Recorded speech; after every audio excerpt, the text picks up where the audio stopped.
Nous avons beaucoup d'écrits au style mordant, où l'on se refuse à convenir qu'il existe un Dieu, mais nul athée, autant que je sache, n'a réfuté de façon probante l'existence du diable.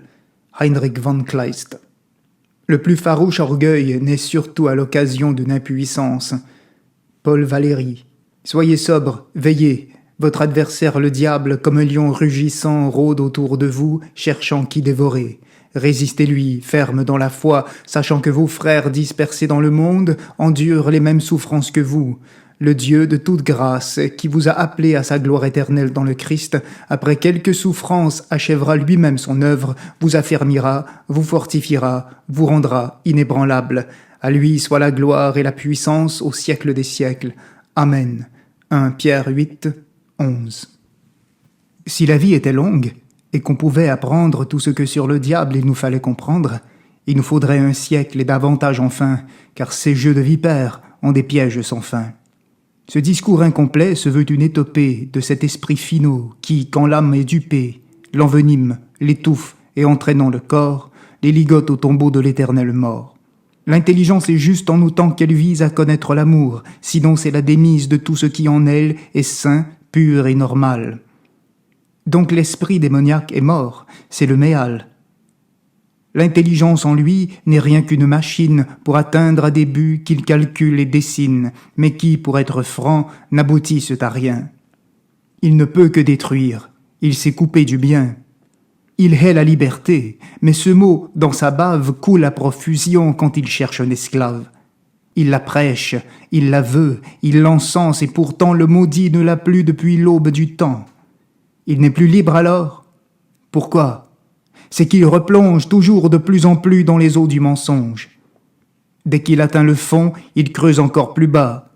Il n'accepte jamais un échec au combat, car le maudit guerrois, il aime tant la guerre qu'il la rend même sainte à l'esprit du vulgaire. Et celui-ci acquiesce. Il hait la liberté parce qu'elle a en elle un fils, la vérité. Son rejet de l'amour a fait qu'il ne contemple en rien le corps de chair. Après tout, c'est le temple dans lequel Jésus-Christ gouverne en tant que Dieu. Satan feint la vertu, il joue à être pieux. Mais dans son labyrinthe, il ruse en filigrane au point de nous couper notre fil d'Ariane. Et quel est donc ce fil ? Revenons-y plus tard. Pour l'instant, désossons le corps de ce lascar, faisons-lui ce qu'il fait quand il scrute nos fautes, pointons-le bien du doigt, arrachons-lui les côtes, disséquons ce macabre et cherchons par ses pas quel chemin il a pris, il prend et il prendra. Bien que la tâche soit, semble-t-il, impossible, si nous cherchons son but, nous trouverons sa cible. S'il hait la liberté, il déteste le vrai. Il doit donc s'imposer un régime secret, car le maudit se cache. Il a peur qu'on le trouve et que de ses erreurs on l'accuse et le prouve. Il est veule, infantile, inquiet et agresseur. À l'esprit humble et clair, il choisit la noirceur. Et derrière son voile, il montre la bougie que dévore le feu d'une idéologie. Une œuvre de l'esprit, construite pour tromper, pour séduire, pour plaire et pour envelopper, mais qui, flattant l'orgueil religieux ou laïque, s'éteint dans le vent froid de l'ère pharisaïque. Comme Jésus est Dieu, sa guerre est contre lui. Devant son amour pur, il hurle et il s'enfuit. En retournant vaincu à ses humeurs funèbres, les clartés de l'amour sont pour lui des ténèbres. C'est ainsi qu'il les nomme. Il n'acceptera pas d'adorer Dieu fait chair. Alors dans son combat, il rugit et se dresse. Il trame et vitupère contre le Fils de Dieu, son esprit et son Père. Tous les moyens sont bons. Il trouve des suppôts partout à qui prêter ses multiples chapeaux. Chacun coiffe sa tête et croit monter en force, mais le chapeau n'est rien qu'une subtile amorce. Il instruit pour tromper, il nous prend par l'orgueil, par nos peurs, nos remords, il nous veut dans le deuil, dans les pleurs, dans la mort. C'est ainsi que le diable veut notre âme, effrayée, amère et méprisable. Mais c'est loin d'être tout, il y a plus encore. L'ennemi de Jésus nous prend par le confort, par nos désirs de paix, d'amour et de justice. Il sait par leur discours nous inciter au vice. Il connaît bien chacun et chaque peuple aussi, et pour les égarer, il est toujours précis. Il prend le temps qu'il faut pour se donner victoire. Après tout, le maudit traverse notre histoire. un jour est comme un siècle et le contraire autant. Un ange est immortel, il ne vit pas le temps. S'il doit prendre 10 ans pour écraser un homme, il choisit ses suppôts, les orchestres et l'assomme. C'est un metteur en scène avec des nerfs d'acier qui, dans ses longs filets, prend tous les cœurs altiers. Puis, avec ses ciseaux et le plus noir des ailes, il coupe à ses faucons et le bec et les ailes.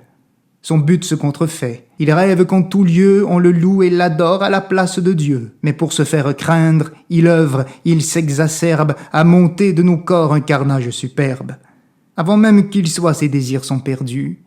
Il veut être adoré par ceux qu'il a pendus. Le cœur humain ne peut même dans la démence adorer librement l'objet de sa souffrance. L'amour est libre, est vrai, et son contraire est tel que nous ne pouvons pas porter son poids mortel. Voulons-nous le maudit? Nous aurons le calvaire, et nous serons réduits à un état larvaire. La vérité fait chair sans cesse avec l'amour, et jamais leur trajet suivant un seul parcours n'aboutit sans issue ou finit en rupture. Ce serait là un fait contraire à leur nature. Dieu n'est point en lui-même un être divisé, l'amour est trine et un, soyons scandalisés. Hurlons comme Satan quand notre cœur rebelle n'admet point ce que Dieu sur lui-même révèle. En traversant le siècle, il nous semble évident qu'un esprit de discorde, impur et dégradant nous pousse à le servir et, imprégné de ruse, dans ses griffes nous garde et souvent nous abuse. Depuis l'aube du monde, en menteur chevronné, il frappe l'innocent qui n'a point condamné.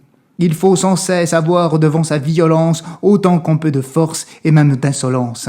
Tous les peuples l'ont vu, tous les temps l'ont subi, à peine on souffle un peu qu'il reprend son débit. On se dit, c'est ainsi, c'est la nature humaine, mais nos cœurs sont meurtris devant autant de haine. Alors la charité se refroidit soudain, on n'ose plus aimer, donner, tendre la main, et l'on cède un peu plus, attaque après attaque, au pouvoir influent de l'esprit démoniaque.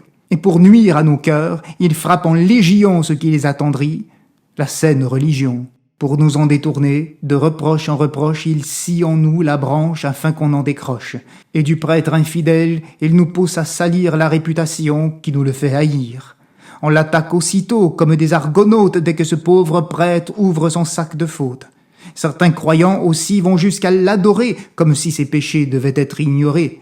N'ouvrir les yeux que pour l'accuser d'une offense ou les fermer sans cesse au nom de sa défense est tout aussi futile et injuste que soit l'amour égocentriste et le mépris de soi. On est tout étonné qu'un proche fasse un crime. C'est un scandale, on dit, qu'il méfait sa victime. Mais voici qu'on se tourne, et soi-même en bourreau, on sort contre un ami son glaive du fourreau. Et quand c'est notre crime, est-ce qu'on dit scandale? Ou plutôt cherche-t-on à changer la morale? On fait comme le diable, on agit comme lui. Quelqu'un nous dit le jour, on lui répond la nuit. La vérité s'impose, et voilà qu'on serpente autour pour esquiver la rigueur de sa pente. Le mensonge est un fait qu'on ne peut contester. Il existe et son but nous amène à pester contre Dieu et sa loi, le réel et la vie. Sur tous les droits chemins, tôt ou tard, il dévie et construit ses châteaux sur des sables mouvants, car il hait le rocher qui résiste au grand vent. Le démon est porté, je le pense, aux extrêmes, car son orgueil s'adonne à des projets suprêmes. Et son plus grand projet serait, en y pensant, non pas que des chrétiens il verse tout le sang, ou que pour son loisir, dans ses mains criminelles, il ravisse un enfant aux tripes maternelles, ou que par quelque schisme attaquant quelques saints, et divise toujours l'Église dans son sein. Non, non, c'est trop petit. Il veut toute la place. Il ne peut se permettre un plan inefficace. Étape par étape, il nous emplit de fiel et cherche à nous couper des lumières du ciel. Il n'a rien d'autre à faire. En embrouillant nos voix, il rôde comme un fauve en quête de ses proies. Son grand projet n'est pas de massacrer les gens. Sachez que le démon a bien plus d'entre-gens. Et ce n'est pas non plus d'établir des auberges dans lesquelles il peut déflorer quelques vierges. Quoique cette entreprise eût de nombreux clients, ce serait là pour lui des profits peu payants. Il veut plus. Il veut tout, il veut être le maître qui, en nous opprimant, pourrait tout se permettre. Mais avant de régner, avant d'être le roi, il doit nous dépouiller de notre arme, la foi. Il s'acharne contre elle, et avec véhémence, il traite qui la tient d'être atteint de démence. Or c'est lui l'abruti, l'égoïste et le fou. Il rendrait gloire à Dieu en nous tranchant le cou. Il prêcherait la paix avec un doux sourire, mais malheur à quiconque ose le contredire. S'il prône l'évangile, il en change la loi, et joue au bon pasteur en imitant sa voix. Mais contre l'Évangile, en prônant l'ouverture, au don de l'esprit libre, il en veut la censure. Son grand projet consiste à bannir, s'il est su, dans tous les cœurs d'enfants, le saint nom de Jésus. Mais surtout de le rendre affreux, risible, immonde, dans quelque lieu qu'il soit prononcé dans le monde. C'est par ce nom puissant que le diable est dompté, il est donc naturel qu'il le veuille écarter. Par ce nom, il s'écrase, il tombe et s'humilie. Ce nom le force à voir son ignoble folie, car il a mis en croix la face de l'amour, et jamais le démon n'accuse son labour. L'orgueilleux ne veut pas, à l'heure où on l'accuse, regarder le portrait de l'échec de sa ruse. Ce n'est pas la raison qui dompte sa fureur. Elle vient de l'orgueil et se meut par l'erreur. Et l'erreur, il la veut, il en tient la brocante. Tout son marché dépend des clients qui l'enchantent. Et perdre ses clients, ses esclaves, ses trocs, c'est pour un orgueilleux le plus cuisant des chocs. Il se blottit et pleure, il crie à l'injustice et ne veut assumer la honte de son vice. Ce serait là pour lui un fait d'humilité, mais l'orgueil fait la guerre à la réalité. Le diable est un sectaire, il isole des autres. En aucun temps peut-il imiter les apôtres, unir en un seul cœur des êtres différents, capables de s'aimer sans adorer leur rang. Dans l'amour fraternel et la miséricorde, les apôtres avaient la grâce qui déborde. Et quoi de plus contraire au démon que ceci? Même s'il feint l'amour, il n'a pas de merci. Et qui, pour le trouver, chercherait quelque signe, doit, pour le voir agir, suivre cette consigne. Quand le démon inspire un dessein d'unité, celui-là est toujours sans créativité. Il est friand, ce fou, de tout uniformisme, et je crois que c'est la preuve de démonisme. Oui, l'esprit démoniaque est figé, c'est le fruit d'une altère vérité, d'un réel reconstruit. Ne pouvant être Dieu, il emprunte l'artiste, et celui qui l'inspire offense, agresse, attriste.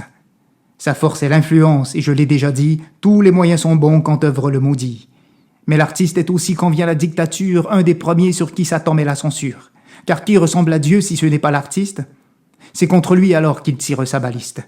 Et souvent, la censure, en imposant son fer, nous ramène à l'esprit ce que c'est que l'enfer. Prison, contrainte et feu, douleurs et solitude, perte de tout amour, constante turpitude, désespoir sans issue et ennuis effarants, blasphèmes et sanglots des illustres tyrans, hurlements sans répit des hommes politiques dont le pouvoir légué n'eût servi qu'aux iniques. Étaient-ce leurs états prospères et véreux qui donnèrent aux riches et non aux miséreux? Oui, je le crois, l'artiste est pour le diable un piège. Ce n'est pas surprenant que sans cesse il l'assiège. Il le veut tout à lui, car en fait, il le craint. Un artiste est puissant lorsqu'il n'est pas contraint. S'il n'est pas censuré, quand son cœur est auguste, il peut, de son pays, fortifier le juste. Tout comme s'il est mort, il raille la piété, en usant ses talents contre la sainteté. Le Verbe s'est fait chair pour que la chair soit verbe, et non pour imposer la censure superbe. L'homme est un temple en chair qui parle comme Dieu, et celui-ci voudrait son temple silencieux. C'est souvent par les mots que, montrant sa tendresse, nous instruit fermement la divine sagesse. C'est un acte d'amour que de laisser quelqu'un choisir s'il reste ou non sur le chemin commun. Et quiconque censure oppose la parole qui, même dans l'erreur, doit nous servir d'école. C'est la peur qui censure, et c'est elle toujours qui nous contraint le plus dans l'essor de l'amour. L'égoïsme acharné se livre à tous les spasmes, dès que, de sa folie, on raille les fantasmes. Et c'est pourquoi le diable est si prompt à frapper, lorsque dans sa démence, il ne peut plus duper, ou lorsqu'en exerçant sa ruse malicieuse, il se fait découvrir par une âme pieuse. Mais ce n'est pas ici mon but d'expliciter tout ce que le démon fait pour nous maltraiter. Je ne le pourrais pas, et bien plus je l'avoue, c'est là un grand dessein auquel je ne me voue. Mais je sais une chose à propos du maudit, il sait que le salut s'est fait un vendredi. Et si j'étais Satan, je voudrais qu'on m'adore le jour même où Jésus en m'écrasant s'honore. Ce serait là pour moi le blasphème parfait, même si, ce faisant, je déclare forfait. Il a un triste sort, le pays sans prière. Les péchés détruiront son âme tout entière, et la jeunesse aura, en se sentant mourir, un désespoir profond à vivre et à souffrir. Quand le démon gouverne, on voit que se dégage du peuple qu'il soumet le mépris du mariage, et la luxure obtient le droit de primauté qu'elle oppose avec haine à la virginité. Mais le contraire aussi se produit dans l'Église, quand la virginité pour Dieu se divinise. Rien d'étonnant d'y voir des vierges sans dorer, l'orgueil cherche toujours de quoi pour s'adorer.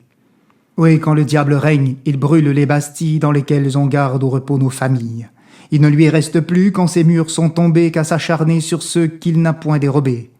Les tendres sentiments et la douceur de l'âme, au dédain général, laissent mourir leur flamme. Et puis, selon plusieurs, le suicide éteint les êtres que le diable a de sa haine atteint. Les ravages se font autant qu'il peut les faire, mais les adolescents sont les plats qu'il préfère. Au seuil de leur passion fraîchement en éveil, il engage contre eux un combat sans pareil. Car il sait qu'avec ruse, en matant la jeunesse, c'est le pays entier qu'il met dans la détresse. Et quoi de plus plaisant pour lui que des nations qui lui laissent tuer leur génération? Il a beau jeu, le diable est un être invisible. Et la foi de certains s'interrompt au tangible. Ils ne vont pas plus loin, de peur qu'un esprit fort les raille d'adhérer au religieux confort. Il a beau jeu, le diable est un être sénile. Autant il se veut roi, autant il s'aïnile. S'il cherche en nos discours un mot à condamner, figurez-vous combien il cherche à nous damner. Le diable est un bourreau. Et c'est dans sa nature d'inspirer à nos pères des moyens de torture. Pourquoi? Le corps humain est le temple de Dieu. Il le dénigre au point de nous le rendre hideux. S'il vole à des parents un môme un jour de fête, il leur fait un cadeau emballé de sa tête. Afin de le comprendre, écoutons le discours qui, feignant d'être juste, est contraire à l'amour. Et comme il peut souvent dominer sur les masses, il faut savoir comment et combien sont ses faces. Selon la tradition, son être ténébreux peut être transformé en ange lumineux. Et connaissant le Christ, il sait jouer le sage pour imiter de près son être et son langage. Figurez-vous combien par la division il nous pousse au mépris de la religion, et combien par la suite, en excitant l'athée, il réussit à nuire à la foi contestée.